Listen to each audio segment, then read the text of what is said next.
pagdudugtong. Hindi po maganda pagkakabuhos. Ayan. Pagdudugtong na po natin siya. Nakikita ko lang po sa inyo paano yung pagdudugtong ng gold, ng ginto. Hindi po maayos ang pagkakabuhos, hindi buo.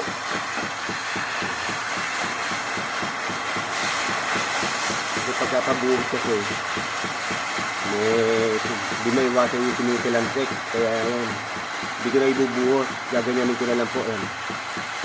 Para magkaduktong siya. Ayan.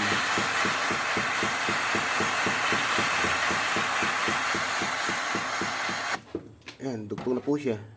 Ayan o. Tampog natin sa aksido para malinis. Ayan po. Gold po yan. Salamat po.